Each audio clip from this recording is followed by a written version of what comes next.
Welcome to Talking New York Real Estate with Vince Rocco. Our show is all about the exciting world of real estate and in particular, how it relates to the luxury New York marketplace. But if you are not planning a real estate transaction in New York, we still have plenty of information you can use no matter where you are. Now, here's our show. Hello, everyone. I'd like to welcome my listeners and viewers in the United States and all around the world. I am Vince Rocco, and it is Tuesday in New York City, so let's go behind the headlines and get the real story. But first, this is Talking New York Real Estate, the state of our industry. And up front today, as of September of this year, the New York City new condo development market has shown mixed performances. Manhattan's new development sales have been robust, maintaining a strong market share for 5 consecutive months above pre-pandemic levels despite high interest rates. In June, Manhattan accounted for over 60% of new development sales, indicating its strength even amid declining inventory. However, the luxury market did see a decline in activity by around 30% in June, and overall, Manhattan contract signings dropped by 5% compared to a year ago. Certain areas such as Midtown and Lenox Hill saw strong sales with popular buildings like 520 Fifth Avenue and the Treadwell building reporting several new contracts. In contrast, the market took a dip, though, in September, with new condo contracts falling below pre-pandemic levels across Manhattan, Brooklyn, and Queens. This decline was partly attributed to high mortgage rates and a lack of new inventory being introduced. Developers have been motivated to sell, but supply has remained increasingly low, with fewer new buildings launching and buyers adjusting to the higher mortgage rate landscape. And despite this, the luxury submarket, particularly units priced above $4 million, outperformed the pre-pandemic average, though it was the slowest month for this segment in a year. And developers in New York City's condo market are facing challenges with financing and inventory shortages. Despite the growth in condo sales, high mortgage rates have made financing more difficult, prompting developers to seek alternative funding sources or offer incentives to attract more buyers. Additionally, with the Fed Reserve's tight monetary policy, access to capital has become more restricted, impacting the ability to start new projects. And we have several new development experts here at the table with us this morning to break it all down. We will discuss, and we will have all that and so much more as Talking New York Real Estate gets underway on this Tuesday morning. And in the news this morning, in local politics news, Mayor Adams put on a brave face as he entered Manhattan federal court last week for his arraignment on historic corruption charges. During his arraignment, Adams is expected to plead not guilty, and he did plead not guilty to a 5-count indictment unsealed that includes charges of conspiracy, bribery, soliciting illegal foreign campaign donations, and wire fraud. The mayor is accused of soliciting and accepting illegal foreign campaign donations and undisclosed gifts from a Turkish official and businessman for over a decade. This in exchange for using his position as Brooklyn Borough president to speed up fire safety approvals for the country's new Midtown consulate high-rise in 2021. Federal prosecutors further allege that Adams actively covered up his illegal activity by destroying paper trails and using straw donors to bring the illicit foreign donations into his campaign coffers. He then allegedly used those donations to attain $10 million in public funds for his 2021 mayoral campaign from the city's generous matching funds program, which offers an 8-to-1 match. Of course, for his part, the mayor insists he is entirely innocent. All this is fraud, and that the case is based on lies. More on that as it comes in. And the rental broker fee bill is making headlines once again. A bill that requires whoever hires a real estate agent to rent their apartment is to pay for their services is moving forward again in the New York City Council, months after fiery hearings where hundreds of brokers testified against the proposed legislation. Cranes reported that the bill was on the agenda of a meeting of the City Council's Democratic Conference, an indication that it could pass this year. The bill also includes new protections for tenants. The updated version would require an apartment listing to describe the fees and commissions the tenant is expected to pay and would allow the city to enforce civil penalties against anyone who misrepresents those fees. As it stands, the bill has 33 voting sponsors and is 1 vote shy of a veto-proof majority. But it's yet unclear if City Council Speaker Adrian Adams will bring to the vote will bring it to a vote, rather, which would be required for the bill to become law. And a representative for Chayossie, the city's council member who authorized the bill, did not immediately respond to a request for comment. In economic news, the Personal Consumption Expenditures Price Index, aka PCE, rose 0.1% last month and was 2.2% higher than a year ago. The annual rate of inflation was below the Dow Jones forecast of 2.3% and the lowest reading since February of 2021. So far, so good. But what about core inflation? The takeaway here is that inflation continues to edge closer to the Fed's 2% target, and Friday's report increases the already high probability of 2 more 25 basis points cuts this year. And from the desk of Market Proof, which monitors all new developments in New York City and all boroughs, research shows that over the past 12 months, Manhattan has reported a weekly average of 28 new development deals, with Brooklyn and Queens reporting a combined 24. But this week, Manhattan charged ahead and grew its lead from 4 deals to 18, and that's been the story throughout September. And finally, in entertainment news, Hoda Kotb, whose presence has greeted groggy-eyed viewers of NBC's Today Show for the past 17 years, said last week that she would step down as host from the show and her duties early next year. So sad, in my opinion. Her surprise decision came after a period of reflection prompted by her recent 60th birthday. She says, I just thought the universe was speaking to me. And in an interview with the New York Times before she broke the news on air to the viewers, this is a time in my life for looking inside and figuring out what your yearnings are and what your callings were, or where your direction is headed during this new decade. A one-time local news reporter, Hoda, used an easy intimacy with viewers, not to mention a habit of sipping wine on air, to transform herself into one of the most famous faces of an entire network, which she joined in 1988 as a Deadline correspondent.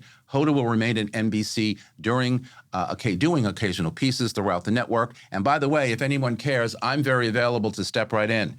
Call me. And with me at the table today are Louise Phillips Forbes from Brown Harris Stevens, John Harrison from Core Real Estate, and Cale Goodman, CEO and co-founder of Market Proof. Hi, it's Stephen Bailey from Roadway Moving and Storage. Listening to Vince Rocco, you know the right partner makes all the difference. At Roadway, we deliver an experience your clients will love. For specialized services and white glove care, choose Roadway. Want to learn more? Email me at steven@roadwaymoving.com or visit roadwaymoving.com. To start, as I said at the top of the show, in September of this year, new contracts for new condominiums in all boroughs fell below pre-pandemic levels. So, the new condo market has been up, it's been down, it's been up, it's been down. For the most part, it's been fairly robust. And we've seen, throughout the last year and a half, that a lot more cash deals have been happening, but at very higher levels than, normal. But things seem to be changing just a bit with the recent cut in interest rates from the Fed last week. So we're waiting to see just how much more activity increases. But, Cale, let me start with you. Sure. How is the sales volume for new condos? How are we doing? As of today? I mean, we're climbing, I think, but where? I mean, I think we're basically on par with where we were pre-pandemic. I mean, everything continues just to be an adjustment from the kind of heights that we were at, right? Coming out with all the cheap money. And now we're just kind of back to where we were 2018, 2019. And we bump up and down. But generally, I think we're okay. We can look at the differences between Manhattan and Brooklyn and Queens, and there's some fluctuation in different neighborhoods where maybe there isn't the kind of inventory that people might want. Right. But on the demand side, it's pretty much where we were. And I think that's really the headline. Louise, let me ask you, because, both of you, are representing 2 wonderful buildings here in town in 2 different neighborhoods. But what are you seeing as far as volume over the last year and a half? And we'll get to the interest rate portion later, but higher end apartments, what are you seeing as, typical volume these days? Has it increased over the last year and a half, or not? I mean, I had a really incredibly strong first quarter, which was not what I understand from everybody. And right. I don't know why that is, but I have focused on messaging what a buyer's market it was all this past year. Correct. And the shift is interesting that it's shifted. There's still a lot of cash, 67% of my transactions, but the new developments, I mean, we have, I think, 68%, you're right. and 68 for me personally on my transactions, but July and August represented, I mean, I must have done 15 deals, two weeks of appointments with buyer tours after the interest rate dropped and right before it, the week before and the week of. We did 26 buyer tours. There were 117 appointments. That's not even counting my exclusives. These are buyer tours, and we did 6 transactions. Yeah. So they are off the sidelines, and they want to, and if you trace interest and you take a look at what your interest income is compared to what your interest rate is at 2.8 and what it is now, it's a wash. So there's no reason not to be not owning or paying somebody else's mortgage. John, in the building that you represent, obviously also robust sales, almost complete. Yes. Congratulations. Thank you. What are you seeing in the last, year and a half, or how has it changed in the last, couple of months? Yeah, well, so I love what Wheezy's sharing in terms of the traffic. I think that to really understand what's happening in our market, we have to look at both the data, and Cale is like, I reference him all the time as sort of the oracle of Genius. That kind of data. Yes, genius. And boots on the ground, because let's face it, when we're making sense of all these numbers, we are always doing it retrospectively. It's like, okay, I noticed this thing happened. There was an uptick in this or a decrease in interest rates, and I noticed a bunch of people that came in over the weekend. Therefore, this must be the pattern that's taking place. Absolutely. And it's hard for consumers to always understand all of the things that go into that. This year is an election year. And the majority, I think it's like, out of 9 of the last 11 election cycles, prices have typically gone up after the election. Mortgages in 8 of the last 9 election cycles have decreased going up to election. Prices, number of home sales have increased in like 8 out of the last 9 elections right after the election, which shows people are transacting. But from 1963 through 2019, the vast majority of seasonal decreases has been much greater, meaning people are afraid to move forward. So if we take that general fear that people have in moving forward and purchasing during an election year, but then we layer that on with some of the fluctuation in interest rates, the fact that we are back to a kind of pre-pandemic normal is, I'd say, a healthy sign. Absolutely. We also saw a lot of increase towards the beginning of the year, and then going into the summertime. I was in a bidding war with you. Yes, I know. Well, I did a deal with Wheezy where Bidding wars are great. Please bring them back again. Come on. And another top agent were like fighting for their clients over the same unit. I won. But seasonal, Of course you did. seasonal drops over the summer, I think, are typical.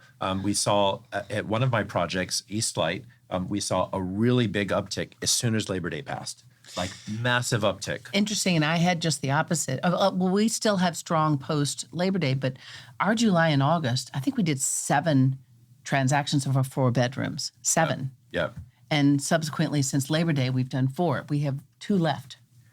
Well, we had a couple of. That's amazing because you're talking high ticket item Large units. 6. Yeah. Large 6, units. 6 million. Right. Well, all at Rose hovering at Hill, 6. we've now sold through everything except for 2 units that we have. These are our 3-bedroom apartments, and one of them has a tentative deal in place. So Rose Hill, the price point's a little bit higher. So it's interesting to see how price point might affect some of those numbers too. So when it comes to all cash deals versus financing deals in the new development space, okay, we'll get to resale in a bit, but in the new development space, do you find that most people come to the new development buildings with all cash in mind because the prices are much higher than it would be in resale? Or do they come, with, well, I might finance, I may not finance, I don't know, what about this or what about that? You go first. We did a big study with the New York Times, and what we saw was that people can, in the new development space, they can either pay cash or finance if they want to. Right. And as a result, when the mortgage rates started to tick up, people just traded for cash. They just bought for cash. And the numbers reached into the 70s, 70, I don't remember exactly, 73 or 70. It's like 72. 70%. Somewhere in the Percent. Percent Yeah. of All cash. Yeah. Yeah. And now, I saw that spike. And now what you see, and where did the cash come from? This was the interesting research that the Times reporters did, is they looked at where people got that cash from. Interesting. And Family. family, high-paying jobs, trading portfolios. There were a lot of different places, right? Young kids who were coming for colleges, right? So there were a lot of different places that people were getting the cash. And then now what we'll see is as the rates start to tick down, people go, well, maybe I'll get financing instead. Well, what's interesting is also, if they're paying with cash, why are they paying with cash? Because they have the capacity so that they're not reliant on interest rates. Yes. But I feel like it ties to the sentiment. If they feel like, ooh, this is finally a good time, I don't think the prices are going to drop much more. And I think that more people may eventually enter the purchase pool. Therefore, I'm going to execute a cash deal. Yeah, but I actually am seeing very conscious cash transactions because of the tax opportunity of pulling their money out Of other and putting it vehicles. into where 100% of your interest is deductible. I mean, the closing costs are deductible, and it's What I find interesting for real property. It's a big play. What I find really interesting in the all cash scenario is, as everybody has complained in the last couple of years about the economy, but spending is up and cash is available. And especially when you talk about New York City, there's always been a lot of cash. So, I mean, that's really the key. So that's where it comes from, right? Look, if you look at the average price point in New York City versus the U.S., I mean, we really need to forget about the U.S. numbers. Right. Because the price point is, 4X the U.S. number? A very segmented market. And I say that to people when they want to make that comparison. Right. And you're so right, Cal, because And the all it's cash is different. 2X, right? Like all cash across the U.S. is like 35%. Right. So it's really very different. And listen, all cash, if you want to refinance at some point down the road, if money becomes more valuable, you can always do that and take back some of your money, right? Which many will do. Which And many I will would do. Also, just mention that you were just talking about the condo market. So this past week, of the 18 condos, the 18 contracts that were above 4 million, 12 of those were condos.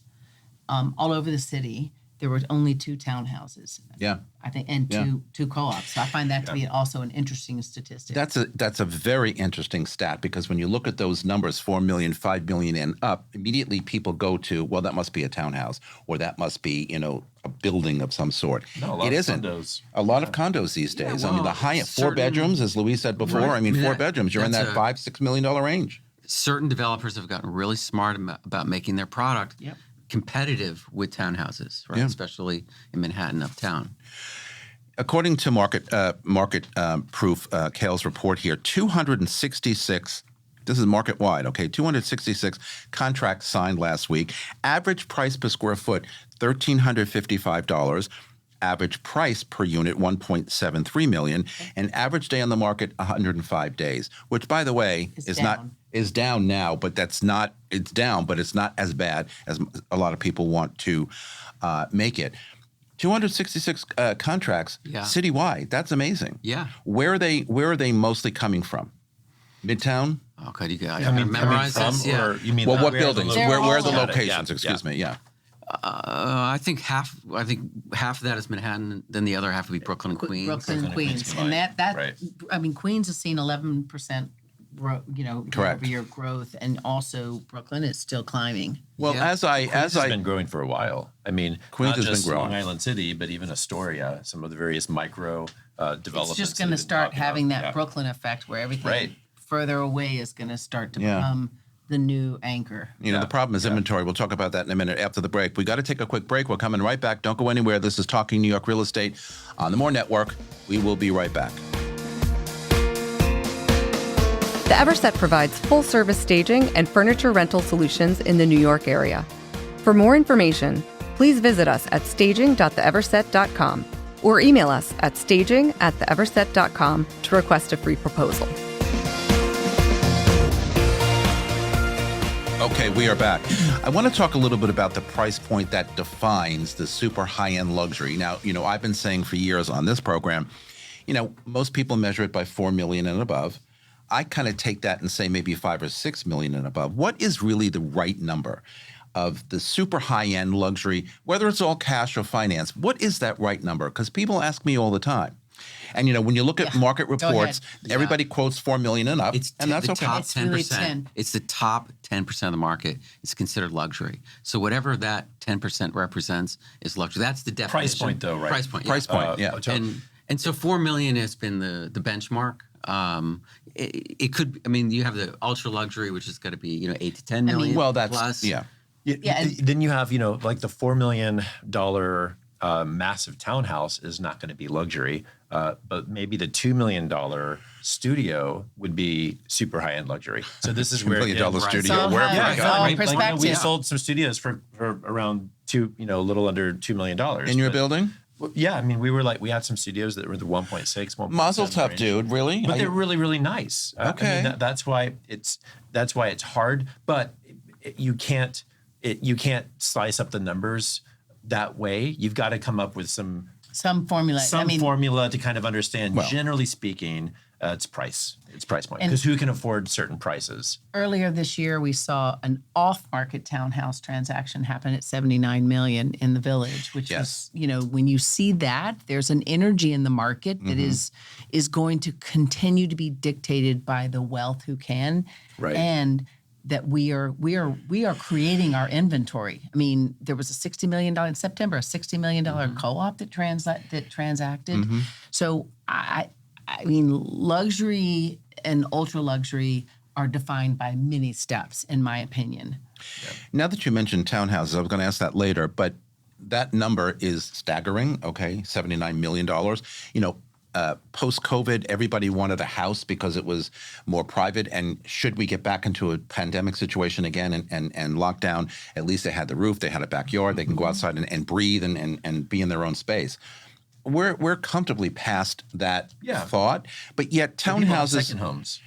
Well, The second home market sort of makes up for that. I but think people townhouses got are still selling though for very big prices, And not to mention, why? all of those transactions that took place during the pandemic, whether it was in Brooklyn or in the Village, they were people that took assets that had not been on the market, bought them quietly in 20 and 21, and they're back on the market now with $7 and $8 million worth of renovations in them, and they've gone from a four unit home that sold for $7 million on West 12th Street and it was on the market for $21 million. Right. So that is an Significant. efficiency to the market, and also it's answering a calling to the market. It's incredible. And as you said, John, the second home marketplace has also expanded. My family lives up in Westchester, and I have to tell you something. We have been looking at our market here in New York City for the past year and a half, 2 years. Kind of weird, kind of, questionable, up, down, whatever, flat. Up in Westchester, post-pandemic, it has not stopped. It's booming. And there's no product. And there is no Westchester would be product. Interesting because it's just far enough. And I say this every week. As a second home, but it's also close enough that people could commute. And so you have two different pools of buyers, and some other places like Hudson, Poconos, Catskills, all of these places really took off over pandemic because those were great second home places where you could get to the city within a couple of hours or maybe a little bit more if you're further upstate. Yeah, when I visit the family up in Westchester and I come back on a Monday morning, the train, Metro North, is stacked. Yeah, Stacked. totally. And Standing room only. It's like, Yeah. whoa, I can't get over it. Monday through Thursday. Monday through Thursday, right? Exactly. But I just launched a partnership in Connecticut Yes, you did. myself, and looking at those numbers and I was just kind of studying what happened 10 years ago on inventory and where we are today. Like there's 17 homes on the market in all of Darien compared to 117 this exact time. Yeah. Wow. 10 years years ago. ago. Wow. Interesting. Yeah. It's an inventory problem. Westchester, Connecticut, probably out on Long Island. It's national, and it's going to happen here as well because they can't build Overall, them fast enough. that's true. Well, they can't build them fast enough. We're going to get to developers in a second also because I want your expert opinion on what that is. But talking about the new condo, explosion, according to the numbers, right? Midtown, they say, Midtown and Lenox Hill have shown the strongest activity, with buildings like 520 Fifth Avenue and the Treadwell buildings. Why are those two buildings in particular selling so well? And you're in Midtown also, so you're selling well at Your Rose first Hill. crack at it. Yeah, so I think that it's people that are looking to own in the city. There's something about central proximity, ease of access in and out of the city, maybe proximity to Grand Central, proximity to all of the restaurants. I mean, with Rose Hill, we're in the heart of Nomad. We were watching all of these beautiful restaurants open up all around us. We're not far from the Ritz-Carlton and the restaurants associated with that. The Ned took over in the old Nomad Hotel, which offers a social club and a lot of amenities there. So I think people realized, wait, I could have luxury And maybe they don't need as much space. They'd rather concentrate some of that money towards more luxurious square foot versus more square feet for less, and have close proximity. And then proximity is power in a way, power to live freely, to be able to walk where you want to go. Yeah. You can just kind of drop yourself in the middle. So I think that's where Midtown is sort of seeing this transformation. Also, I think central, not far central, east or right, west. No, right. central, If you're too far exactly. east or west, then you've got to commute, or you feel segmented. Right. Like Correct. Hudson Yards. I remember people coming to us from Hudson Yards. That's like the over- jungle. I mean, It the was desert tough. over there. It's so far It was away. tough because people felt that life sort of disappeared. It became a bit of a ghost town Yeah. over the pandemic, and people realized like, oh, now there's a lot of great things happening in Hudson Oh, Yards. it's beautiful. But this is all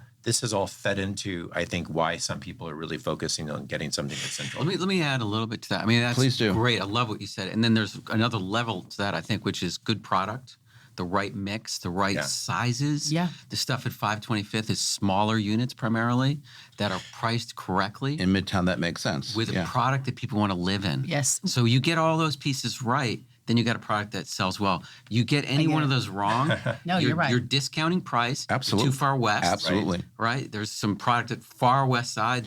They got to lower the prices, then they start to move. Yeah. Isn't that indicative of what went on at Hudson Yards? I mean, they slowed down significantly for the longest time. Now, all of a sudden, it's picking up. I would assume they've lowered prices significantly to reinvigorate and traffic. you And at also- some point, more community will be formed to where it won't be Right. so Isolated. new and And, isolated. and you have Right. to remember that that's 1,000,007 square feet and all encompassing that. Absolutely. And so that's a lot of absorption. It's a lot. You know, my developer at 393 is the developer of 520 Fifth Avenue, which is a wickedly smart team. And, you know, one of the things that I find so fascinating about their process, they're very methodical, but the fact that what they built is part of it is office, part of it is a private luxury club, membership only. And then they have this Correct. boutique top of the echelon where, you know, they did 54 transactions in less than 4 months. It's amazing. It's, I mean, that's hitting a market and understanding it compared It's showing that there is an appetite and a desire. We just have to figure out Absolutely. what is the specific appetite. to so that that can international, be created. domestic, and empty nesters. Any comment on the Treadwell? Treadwell, I think, is, you know, it hit a niche of the market that attracted international. The smaller, they're having more difficulty in the bigger apartments. So what we've come to learn is that those 3 bedrooms in that location or that 4 bedrooms really need to be efficient. Yeah. And that when they get bigger, they need to, in my opinion, the rooms need to have bigger scale to them. It Absolutely. is the number one selling building in that neighborhood, however. No, it is. So- And that's why I jotted it down here because it is. And with 520, as Louise said, both of those buildings, and I think it's attracting a larger audience than ever to that Midtown area. I mean, again, as long as it's central, you're going to have good play. But, you know, people want convenience today. They want to be able to walk to work. They want to be able to, if they need to jump on a train, it's got to be right there close by and get to where they're going, or car service, whatever it is. I was a little amazed at those 2 buildings being the number one selling buildings in that area. I was really amazed. And to kind of this larger point, what we're seeing downtown, like way downtown Wall Street, FiDi, this is a rental market. And so you have thousands of rentals that are going to be coming on the market the next few years. Yep. I still don't understand downtown FiDi area. I mean, no offense, I just don't To a understand. degree, only because that was the first place that we Well, it lived was. when we moved here, and it has turned into a more lively neighborhood even Youthful. since we. It has, right. But I worked the down there. problem It was is so known nothing. for. Right, you worked down there. I mean, that's just it. Is that it feels hard to separate that from the idea of Right. the work that takes place. The buildings So for I some worked in are people, now they're there. condominiums. I can't even get over it, or rental But buildings. some people don't want to feel like they're stuck in their work. Right. You know, that's why I think not everybody that works down there actually wants to live down there. Yep. And there are a lot of rentals. That makes a lot of sense because people that are moving to the city, let's look at this: 2/3 of our population rent, whereas in most places 2/3 own. So we have a high transient nature of people that are moving to the city to start their jobs. A lot of jobs in the many finance of these sector. developers are going to have a 100%. play where that's going to convert to a condominium at a later date. Well, do you remember the Gary building, New York Gary building? It was like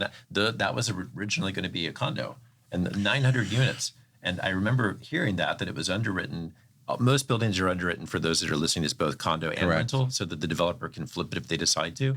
But that would have been really tough had they brought those 900 units onto the market at the same time. Oh, 900 units. I can only imagine how many years that would be to sell And I know those. people that live there, and I've placed, and people love living there, but that's a lot to absorb at once. Yeah. In all neighborhoods, we've talked about it, and I mentioned it at the top of the show, inventory remains a concern. There are about 5,000 unsold units, new condos in Manhattan, about 47% of months of selling. Okay, how do we get that better? Is it price reductions? Is it better advertising? Is it going to be helped because of the interest When you rate say reductions? better, you mean How are we going to get those unsold units sold faster? I think it's just going to happen naturally. I mean, just let the clock. That's a keep lot of ticking. units in Manhattan alone. Well, It's but not- not it's all not of those agree with units are that. available to move into right now. it's Okay.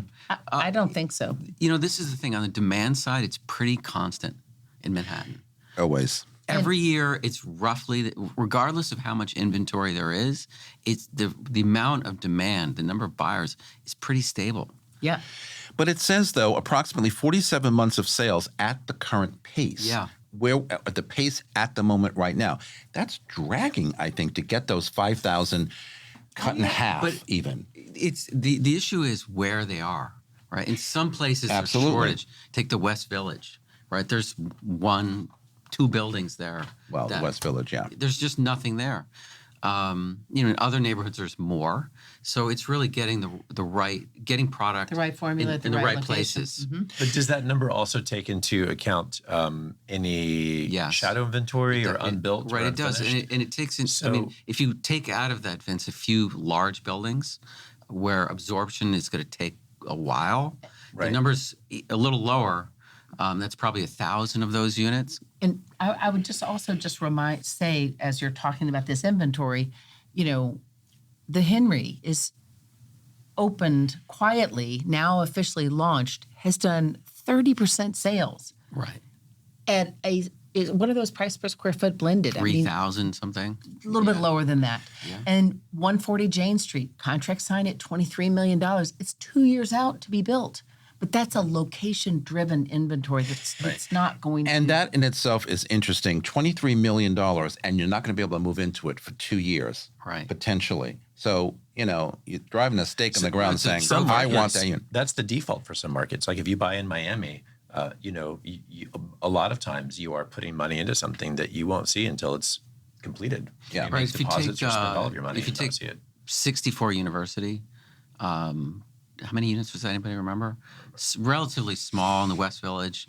Not a single listing came on the market, right? So they Same were. with 540 Hudson, yeah. There are locations where that's going to happen. These are very, you know, popular areas, niche markets, if you want to label it as that. What happened People to the look- idea of pocket listings there? I don't know how that went, but There you go. In general, That's or Frederick, you there know, so- specifically? it just Yeah. that team. It's a Miami style of selling. Just, you know, Yeah. you push it out to your network, never make it publicly available. But we all, you know, talk about the lack of inventory out there that we can show our buyers, even on the resale side, not even in a new condo.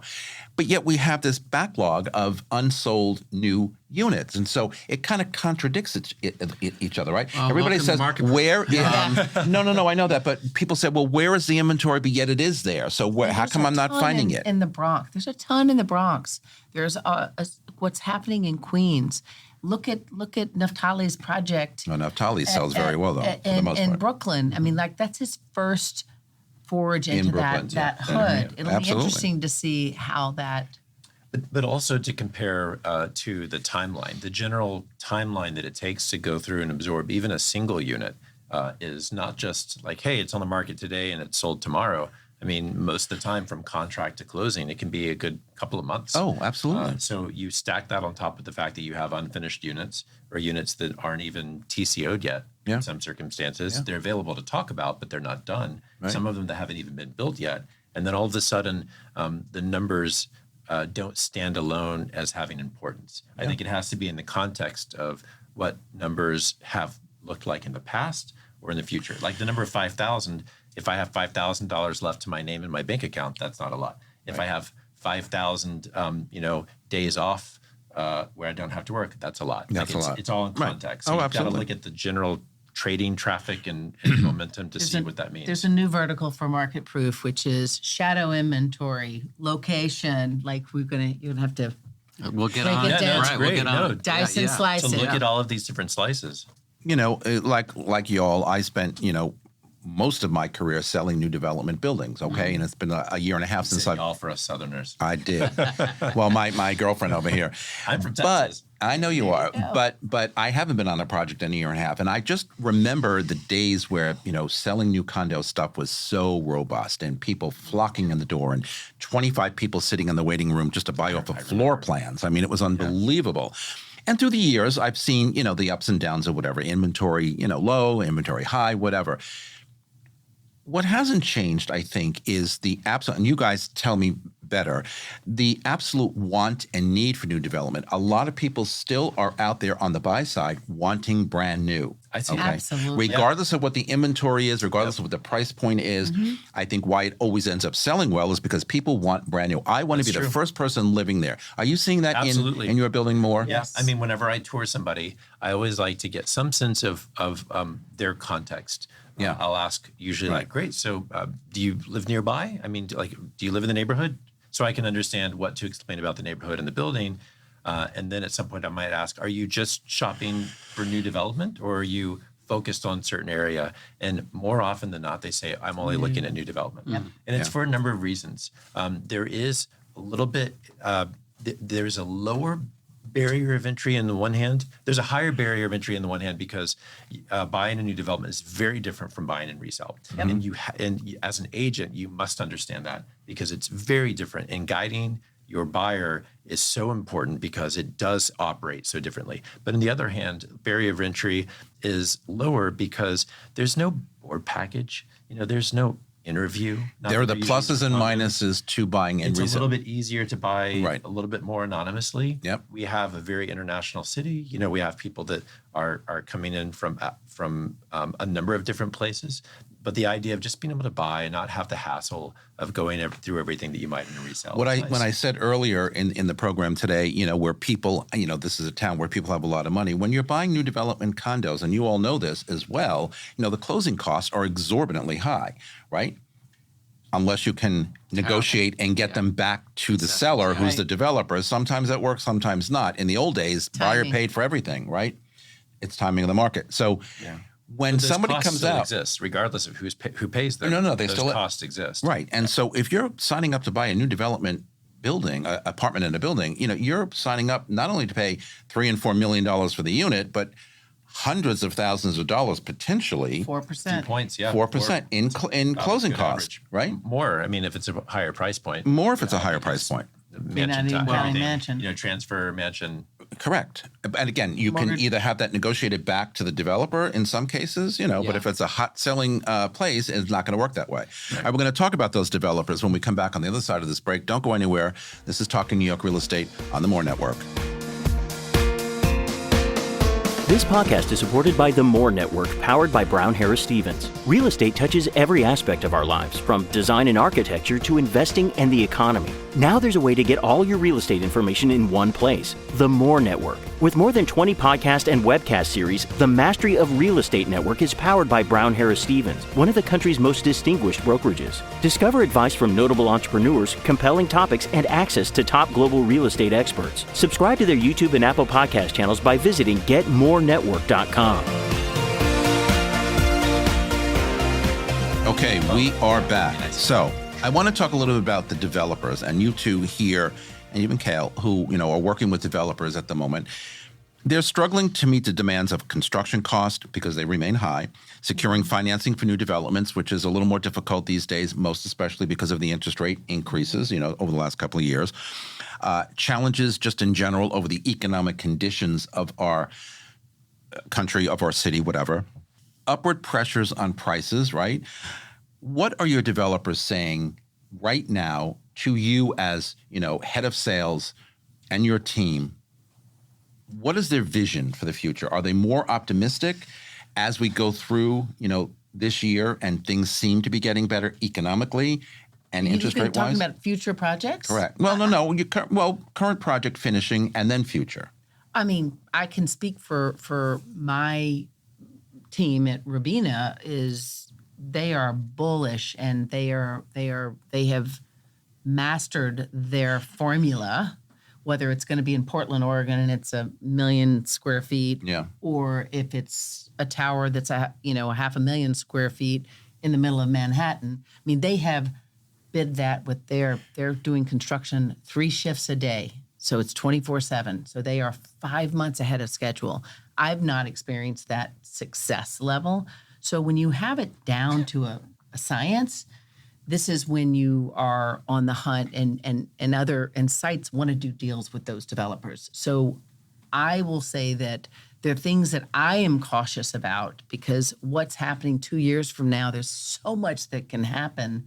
And so thinking about a commercial site and looking at what the taxes are going to set at and be at a baseline, that monthly cost is going to affect what people will pay ultimately. Oh, 100%. And let me ask you a quick question about, some of our developers are self-financed, right? And some are financing or trying to finance. Do you see any kind of... I have 2 clients. My largest client is, I've done $2.5 billion worth of business with on a handshake, and they never have debt. So they are able to weather storms. Like, I opened up a building with them the day that Lehman collapsed, and they ended up holding paper. I closed a building the day Lehman collapsed. I know that. But they ended up holding paper for 7 years for all those people, because they could, because financing wasn't a choice. Right. So listen, that's where cash is king again. Mm-hmm. And the debt ratio, and helping sponsors and developers analyze the cost, the time value of money. If you're not a seasoned developer, you can really get caught. Yeah, when you talk about, supply chain issues and the cost of construction across the board increasing, right? You have to think that the developers are struggling just like a seller is, a buyer is. I mean, I remember anybody else coming out of the pandemic, brokers would call me about some of our listings at Rose Hill and ask, like, hey, listen, hopefully you guys are offering some good discounts because, hard times. You're like, no. And I'm having these conversations like, no, actually, we're not discounting anything. If anything, we should increase, because let me tell you about how much it has cost our developer, Rockefeller Group, more because now they have fewer people on the job site, because of various pandemic regulations, not as many people working. The supply chain shortages absolutely caused an increase in raw material, various materials, even some things that are sort of prepaid. The costs go up. Even acquiring space, like, it is much more expensive even today to build a new building than it would have been several years ago. So it is more expensive. It is more difficult. We're also talking about a finite amount of space if we're focused on Manhattan. So where do you get the property from? There are conversations about repurposing and rebranding and, renovating, reconstructing office buildings. But that's not a simple fix, because it's also not efficient. The core doesn't fit. 100%. Have windows. You've got a special kind of expertise to do something like that. Yeah. So it can. But yet it remains on the mind of a lot of developers who think they can do it. Well, and listen, I applaud developers and any human that says, don't tell me something can't be done. I'll come up with 50 creative ways. Absolutely. It's just that there's always a cost to that. Of course there is. Whatever it is, there's going to be some type of cost. Right. But the drive to want to do that remains. I love the listen, look at the city we're living in. Right. We're living in an amazing city with beautiful buildings. It's astounding. It is a miracle. Once upon a time, people were building, little carving holes in caves, and that was home. So we're already doing. Maybe we need to go back to the little holes in caves. Sometimes, But we're already doing the impossible. So it's not about saying we can or can't do something. It's just understanding that there's a cost to it. And sometimes people lose sight of the fact that that affects everybody. Yeah, let me jump in. I mean, as New Yorkers, we tend to focus a lot on ourselves here. Maybe everybody does in every city. Who, me? Yeah, right. No. Right. But the capital coming out of the pandemic is flowing much more broadly across many cities. Mm-hmm. Many developers, investors that just invested in New York are now looking at a lot of other markets. It's not only Florida and Texas, but a lot of secondary cities. Mm-hmm. People, I think, to the earlier point, are more disciplined in their thinking. You got to buy the land for X. Construction's going to cost Y. We have to be able to sell for this much. That's right. If we can't reach those hurdles, we'll move on to another project. I've had a number of conversations with my developers about have called and said, "Hey, John, we're sort of thinking about a project here, but what do you think we could sell if we build?" And we have these conversations, and I've heard them say, "Yeah, I don't think this is going to make sense." Right. Because Yeah. of acquisition, building, Absolutely. and then sell. If you can't do it on paper, then you certainly shouldn't do it on the ground. Yep. Before we get into the market in general and where we are today, just to kind of close out the new development piece in Kale, what are your projections? I mean, you follow this data, you absorb this data, day after day after day. You see all the different numbers and transactions in different locations, boroughs, whatever. Where do you see us going from now to the end of the year in new developments, and then into 2025 as we continue this push to get that new development product out there, people out there who only want to buy brand new, to get them to come and visit, and then of course to purchase? Where do you see us going between now and the end of the year in new condo development? So on In all boroughs. the number of units that are purchased and the number of units that are built are relatively the same right now. Yeah. It ticks up, it ticks down. Right. So it's pretty Efficient. To my point back in the beginning, it's pretty stable. Yep. And just remember, in Manhattan, new housing grows at less than 0.5% per year. Right. It's very, very slow growth. Right. And I've said this on your show before. I didn't remember that number. That's interesting. Yeah. Do you know the rate for new household growth? Not new population, because population, every time a person's born, they don't get their own house. But I would think Total households? Total households probably increases at a faster rate than new households. Probably. built. But again, I mean, if you just take the percentage of housing units that are built, it is so slow. And I said this, I think, on your show a few months ago. You go out to Phoenix and you see brand new neighborhoods. You go down to Texas, you see whole new places, right? Subdivisions with thousands of units. I mean, some of those subdivisions in Texas will have 20, 25,000 units, individual houses. Yeah. You can't imagine significant. Yeah. anything like that here, right? I mean, it's a world of difference. So this is And it's not; those are not vertical markets. right. There's endless land, and so just remember. I mean, this Manhattan especially is co-ops, and there are A large percentage of co-ops still exist in this and town. half the transactions are 64%. still co-op sales. Yeah. Right. So we're talking about a very small sliver of the market. It's like 14, 15% of the market, something like that. That's the premium, right? The higher priced, the luxury units. It's a small piece we're talking about. And you just said that there's a 35% premium for new development over Right. That's what you're So sharing. resale. yeah. So when we were, I guess during the break, we were talking about the premium for new developments over resale condos, and it's roughly 35% premium, and then resale condos have like amazing. another 30% premium over resale co-ops. It's interesting. We lost a handful of deals. People were buying 4-bedroom apartments. They came to look at ours at 5.8, and they bought for 2.8. Wow.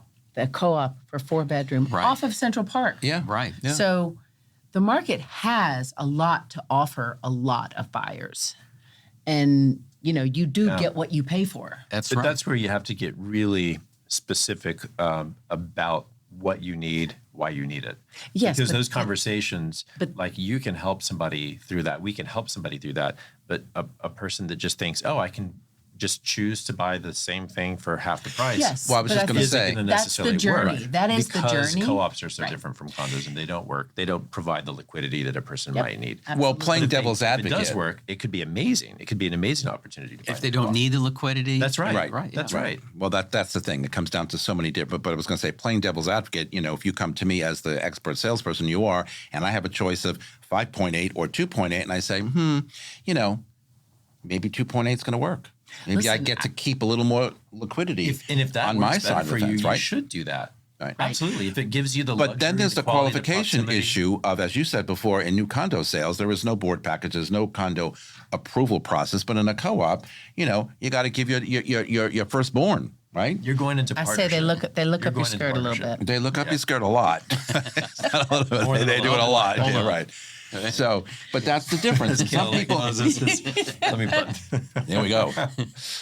But some people will have that cash on hand or that liquidity, but they may not be able to pass a co-op board. So Or they there's may not that want as to. well. I mean, Or they may not that's want why to. You have to have the real conversation. 100%. But just to circle back, it's a stable market. Yep. The number definitely. of new projects, and the good projects sell quickly, right? To our earlier points here. They do, and always have. And I attribute that to the developer who's got the right vision and the sales teams that they bring on to And timing. and timing, of course, but who can show and market. I mean, you're a great shower. You are a great shower. This is what it takes. Right team all around when you're working with developers or new buildings. To add on to what Kelly said, good projects. It's really a good story well told. Correct. As well, because you can have a good story, but if it's buried in the dirt and nobody knows about it, it's a good story. It's all about communications, right? So and effective bringing the right communications. team together so people can understand. Nancy why Reddy it's a nails good that story. every time. She Yeah, helps yeah. create that story. All right, so we have a few minutes left. Let's take the conversation from the new dev side of the house to just the New York City marketplace in general. Where are we today currently? Resales and rentals. Wheezy, what are you seeing on the regular, what I call the regular market outside of new condo development? As robust? As much inventory? Lack of inventory? Well, Where are we? There's a natural process that occurs. I would not consider myself a rental agent, although I manage a lot of piece of properties for clients that I've sold over the years. Same here. And I would say that the rental market's going to decline and continue to decline because as interest rates drop, that market seems to have a cause and effect. Same as what we More saw. people jumping into the Rental market, the one bedrooms went up 35%. I have a rental building on 34th and Park that I've taken care of for my sponsor for many years. And we were in the pandemic, we were giving away 800 square foot one bedrooms for $2,800 with 2 months free.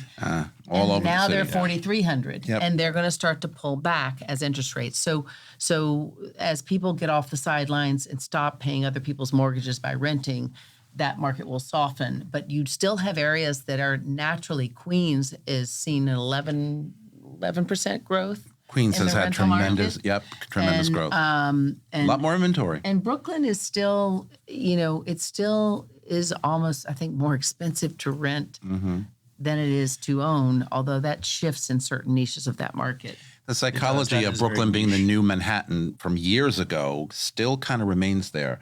Yeah, I live in downtown Brooklyn. Yeah. I mean, I'm surrounded by it. I watch it from the development of new buildings, condo as well as rental buildings. Yeah. And there's a bit of it's an iterative process, right? Because you start to have a couple of buildings, and then the stores come in, and then more buildings show up, and then now you have more coffee shops, and so more and more generates like a more highly populated area. Yeah. Sure, and it's sort of the vision with 50 Madison Avenue, 240 East 10th Street. Those were anchors for those neighborhoods that it was on 26th and Madison. There was nothing there. And then Mickey Naftali bought the Gift Building at 225 Fifth Avenue. And that spread like this domino effect for the next decade. And that's true for We all like to think, though, lot that of with the latest last week interest rate cut, and as Weezy said a minute ago, the rental market should start subsiding a little bit. The high prices and the demand for rentals at very high prices. Have you seen, more renters or more buyers, I should say, who have been renting, come to the market in the quick week that it's been since the rates are down? Or are they, in your mind, considering maybe when my rent or lease is up, I'm going to do something now because hopefully in the next couple of weeks we'll get another 25 basis point reduction, and then by the end of the year another 25, which would be a whole point. This in a quarter. weekend, I was covering showings at one of my buildings, and Saturday I was at the building till 8:30 at night, and almost turning away people, scheduling them for Sunday, which was a big increase over the prior weekend. what location is that? This is for the Eastside project, 34th what's Street the and 3rd budget? Avenue, and our price points are in the mid $2.5 million range for 2 bedrooms and 1 bedrooms that What's range the from profile like of that buyer? 1.5. So International? I'd say, Good it's a question. very convenient area. We're at 34th and 3rd. Yep. So a lot of the sizes of our apartments are probably people who are going into their first purchase. It is an international location. So a lot of people are very happy with our proximity to everything. But I noticed they're not necessarily people that are going to finance, but it's this idea, we've discussed this in the past, this idea of sentiment. Even when the Fed drops the rate, a lot of people think like, oh, good, I can finally buy because mortgages are going to drop. That's not how it works. It's not how it works. But it's the sentiment. People feel like, oh, okay. It's the this psychology means of it all. It's now a good time to buy. Absolutely. In some cases, mortgages increase. A lot of mortgage rates are baked into. But it's also good to point out that prior to the Fed rate cut, mortgage rates have come down or Yes, had they started have. to come From down. October to Started to. October, it's Right. $70,000 worth of buying power. Correct. Period. But if the psychology is going to work on buyers that say, hey, the Fed just cut whatever, we had a whole show on it last week, and it works for them, great, because we will get It's a the- reduction it's- in mortgage rates that's at right. some point. That's the idea, is that, okay, I feel like things are going in my favor. In the right direction. And so I don't want to be the last person standing. And maybe when my lease comes up, either the end of this year or early into 25, I can now again consider buying because, my monthlies, which everybody is concerned about, aren't going to be as high because the rates are coming down a bit. We still have common charges that are high, maintenance that are high, real estate taxes. But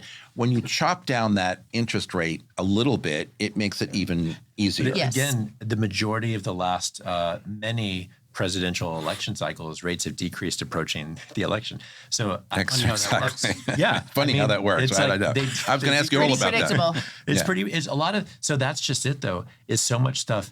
If you study the numbers that Kale has, you can see. Oh wait, a lot of this stuff isn't. It doesn't have to just be sentiment Yeah. or the whim of emotion. Right. Let's look at some of the patterns. Let's look at some of the numbers and try to think of things critically, Yep. and then ask yourself, what do I really need? Where do I want to be? Do I want to be an John, I love owner the way or a you're renter? Thinking It's about how that. people are feeling It's based the on what's sentiment. happening. That's Yeah. a That's really, right. It's a I think very, a really very- good way to think about If it. we look at sentiment and Uncertainty measure is sentiment, the biggest oh, obstacle in people making real estate decisions. people are afraid of uncertainty. There's always going to be something to be uncertain about. Of course. Well, there will, you know that, I know that, but the buyer out there is like, whoa, hold on a minute, Right. I can't put two And and they're two together valid here. I'm a little concerns. concerned. People have valid concerns. The good news is, though, we can show data to show what's happened. We can never promise anything. None of us have a crystal ball. Kale probably comes closest to it. But we can look at Kale's but crystal ball, I like We that. can look at that data to try to help people make sense of it and then help connect people to what their real goals are. Yes. And that's what people have a hard time with 100%. sometimes, because you That's don't what want I to need. feel like you're making Yeah. silly decisions. But we can help uncover, what do you really need? However, I will say that part of the success that I think I've experienced in 2024 was also my mindset of, I believe that people who were buying at a higher interest rate moment when nobody else was in that market, particularly in that niche market, you're buying more today than less tomorrow. Because when the interest rates drop, those prices, there's a correlation to those Right. prices. Yeah, that's there right. might be a moment in Yeah. time where the apartments that need to be renovated are taking so long that somebody will get it for another $50,000 less than what they thought because the sweat equity they have to put into it. But I really think If you don't want to do that, you're not a part of that equation. exactly. Like But I that's- do believe that previously to interest rates dropping, you were buying more then than Right. less And today. in some cases, you can then refinance if Yep. you need the leverage. 100%. But And that was that's the, what people the need to mindset that remember I and had realize. for some of my clients to not be in competition with 15 other people when Right. it was a quiet moment in time. Yep. Okay. I'm smiling over here because we have some very talented salespeople here. Yes, we do. Who can really tell these stories. Yes, they can. A lot of years of experience, and they're just Backed great with people. your numbers, baby. Yeah. That's right. All right, we've got 1 month to go, a little over a month to go for the presidential election. Quickly, post-election, do we get better in real estate or not? Better.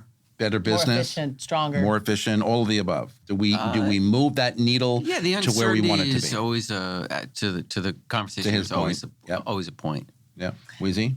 I say fasten your seatbelts because we're going to be rocking and rolling through no matter what the results are. And that is, I'm just always bullish on New York, but particularly right now. No, I agree with you 100%. Well, and the numbers that I shared earlier show that in the majority of past election cycles, dating back decades, home prices and number of homes sold have typically gone up following an election cycle, regardless of who actually lands. I agree with buckle your seatbelts. seatbelts. Lower interest rates, the diminishing inventory, especially new development, that probably underpaces the number of new households created in the city. Yep. I think it's going to make it a pretty interesting cycle ahead of us. January, Drop the mic on February. Yeah, well, there you go. January, February, get on that rocket ship because you're going to go like this. We're coming right back with my thoughts of the week. Don't go anywhere.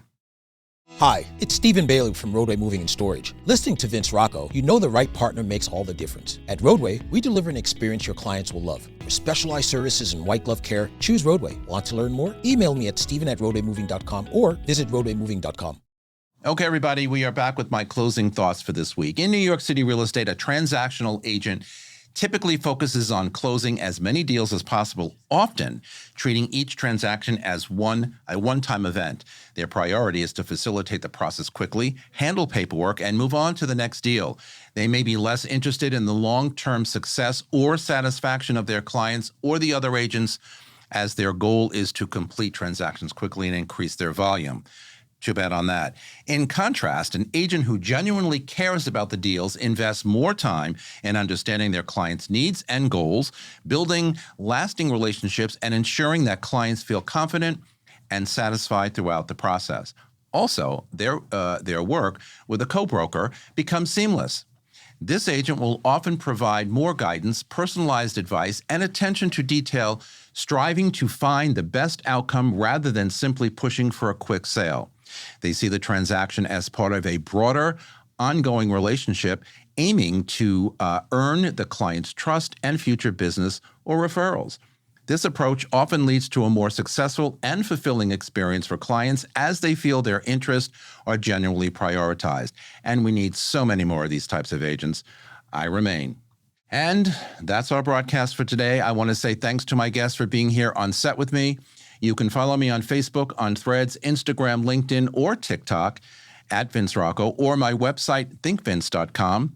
And Norman Vincent Peale says, shoot for the moon, everyone. Even if you miss, you'll land among the stars. And from all of us here at Talking New York Real Estate and the More Network, thank you all for spending a part of your time with us all around the world you are. I appreciate it. I am humbled, and we will see you next time. Goodbye, everybody.